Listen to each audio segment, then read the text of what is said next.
All right.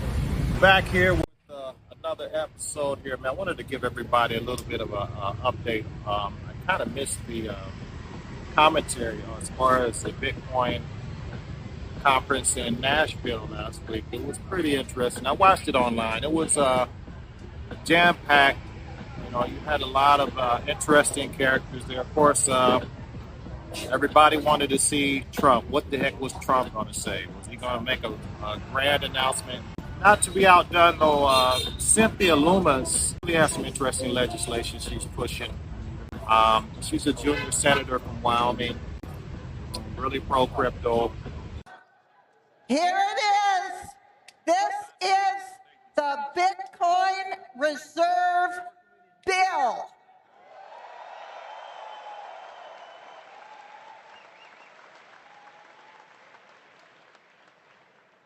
I'm reading from the text.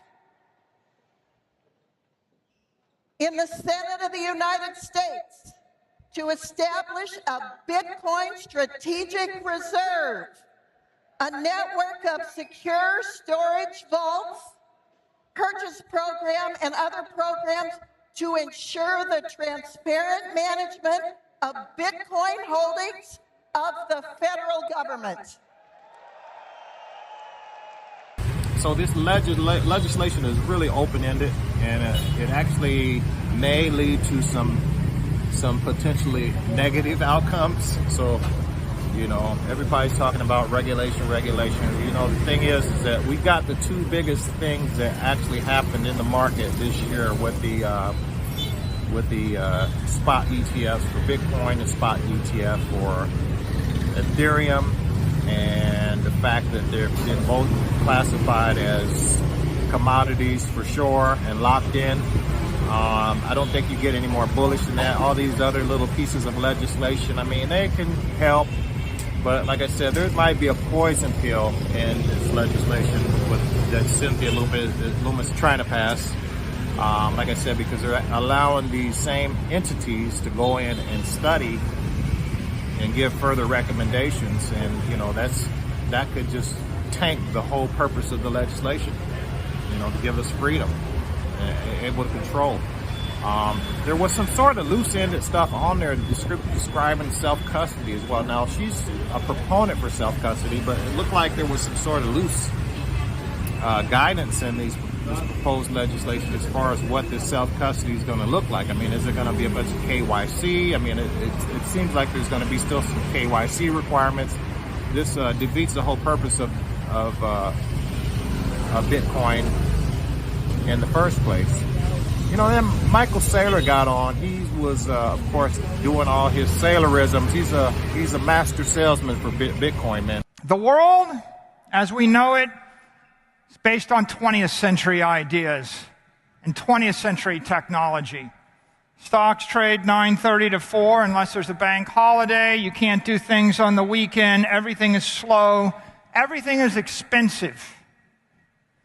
If we want to prosper in the 21st century, we need new ideas, and they need to be based on new technology. This chart you've seen before, I popped it up. It's $900 trillion of global wealth. It's that $900 trillion, it's spread across physical assets and financial assets that are 20th century ideas, 20th century technology. And in the upper left corner is a little orange blip, the little orange asset that could, what we call Bitcoin. It's $1 trillion. It seems like a lot if you started with zero, but when you look at it against the greater scheme of things in the world, it's 0.1%. Here's another way to see that same chart. It's not 900 trillion of assets. It's a bunch of assets held for their utility value and a bunch of assets held as a store of value, long-term capital. When I buy a house, I want to live in it. But when I buy a bunch of bonds, I just put my money there because I didn't know what else to do with the money.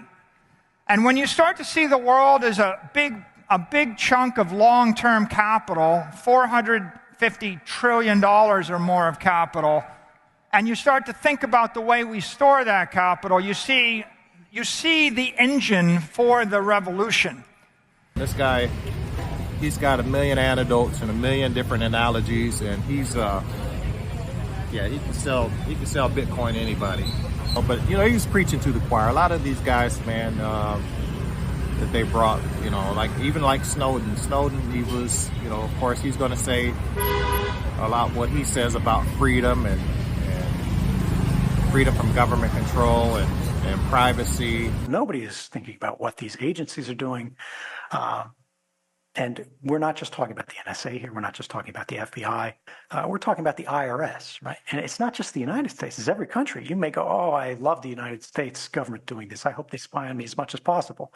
Well, what about China? What about Russia? What about North Korea? What about Iran? What about every little government that you don't like, that you don't agree with, right? And suddenly they can have every life of every person, every day, at every moment, on a live feed, being interpreted at machine speed. And then you start feeding that those inferences into a decision-making process. This is the reason that I bring up the protesters at Columbia University, the protesters in Canada, right? It doesn't matter whether you're liberal, it doesn't matter whether you're conservative. If you stick out, if you stand out, you are going to become non-normative. Or rather anomalous. What I am afraid is likely to happen quite quickly, right? Probably not this year. Within 3 years, it'll begin being done, I think, at some scale. And within 5 to 10 years, it'll be done absolutely regularly, routinely. Is that they're going to take all of the transaction information that they can get. And this is going to start with big banks going on their own personal data sets. It's going to flow from there to people going, oh, where can we get this information publicly? Well, the Bitcoin blockchain is available for anyone for free at any time, right? And how do you train these models? You need learning sets. You need training data. You need data sets. So they're going to pull everything they can. They're going to feed it through these things, and they're going to try to teach them originally, I think this is going to be the easiest thing, what does a normal transaction look like? What do 95% look like? And then they're just going to go, what is anomalous? What is strange? What is unusual? What doesn't quite fit?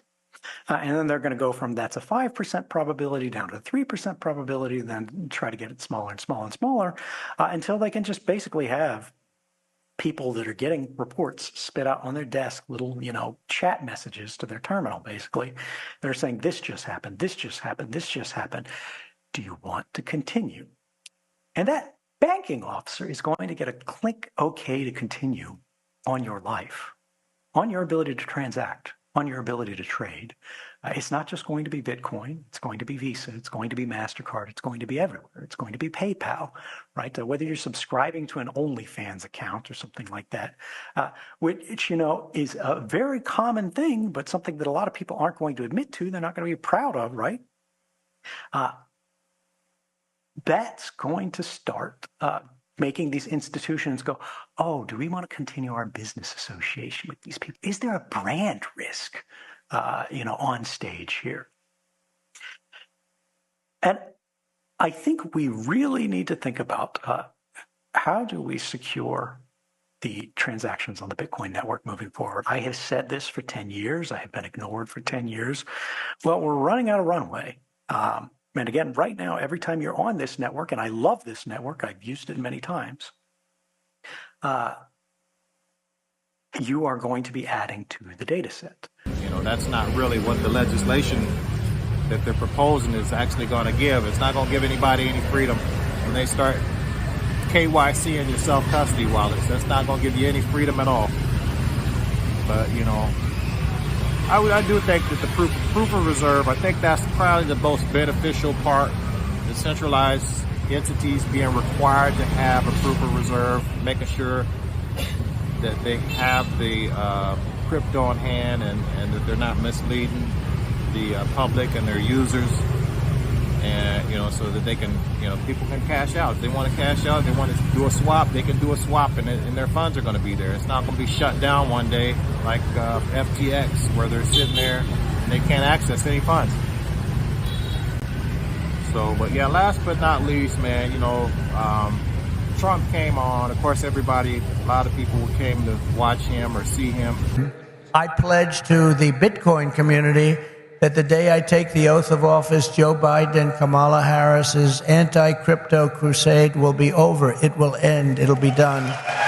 It'll be done.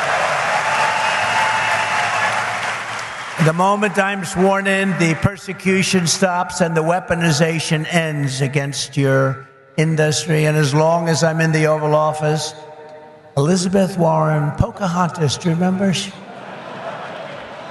Yes, I'm an Indian. She said, I'm an Indian. Why are you an Indian? You don't look like an Indian. No, my mother told me I have high cheekbones. Oh, that's why she was an Indian. So I named her Pocahontas. Elizabeth Warren and her goons, and she's very nasty to you. She hates your people. She hates everything about you. Will keep their hands off Bitcoin. They're going to keep their hands off crypto. They're going to let it grow. We're going to let it grow. On day one, I will fire Gary Gensler and appoint a new SEC chairman.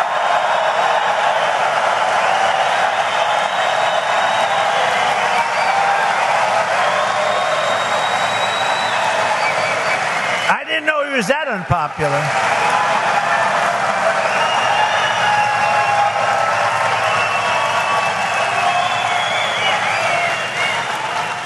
Wow. I didn't know he was that unpopular. Let me say it again. On day one, I will fire Gary Gensler. Whoa.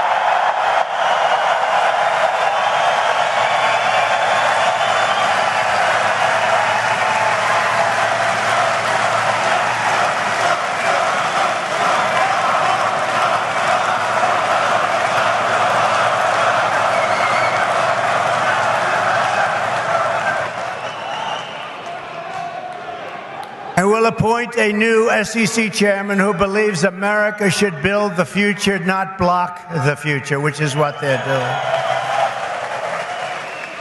And Kamala Harris wants to make him Treasury Secretary. That's not good. That's not good. He was Hillary Clinton's finance person. Did you know that? Crooked Hillary. Remember Crooked Hillary? Do you remember her? Anybody remember? He was the finance chairman of Hillary Clinton's campaign against a gentleman known as Donald Trump. Not a popular person within the... Actually, she came to my wedding. Do you know that? To our great First Lady, Melania, came to our wedding. And Bill came to our wedding. But it's amazing things when you run for office, a lot of things change in your life. A lot of things change. As president, I will immediately shut down Operation Choke Point 2.0. They want to choke you. They want to choke you out of business. We're not going to let that happen. And no longer will your government sit by and watch as Bitcoin jobs and businesses flee to other countries because America's laws are too unclear and too tough and too angry and too stiff. We will keep each and every Bitcoin job in the United States of America. That's what we're going to be doing. Upon taking office, I will immediately appoint a Bitcoin and Crypto Presidential Advisory Council. Would anybody like to be on that particular council? Please raise your hand.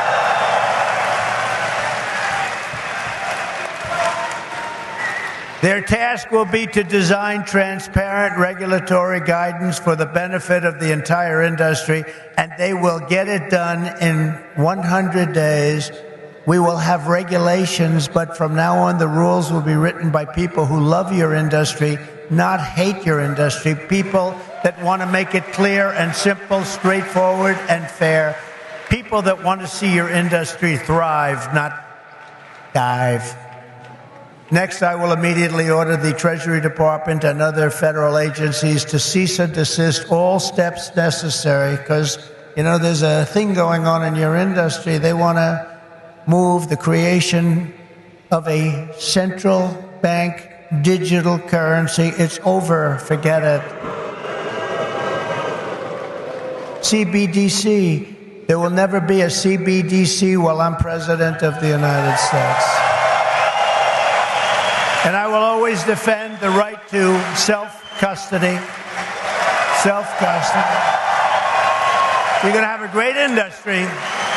You're going to have a great industry, and we're going to be fuel for your industry, not demolish your industry. America will once again be a nation that protects property rights, privacy, freedom of transaction, freedom of association, and freedom of speech. We're going to go back to the old days when we were a nation that was building, not a nation that was eating itself alive from within. As part of our effort to provide regulatory clarity, we will create a framework to enable the safe and responsible expansion of stable coins. Do you know what a stable coin is? Does anybody know? Please raise your hand.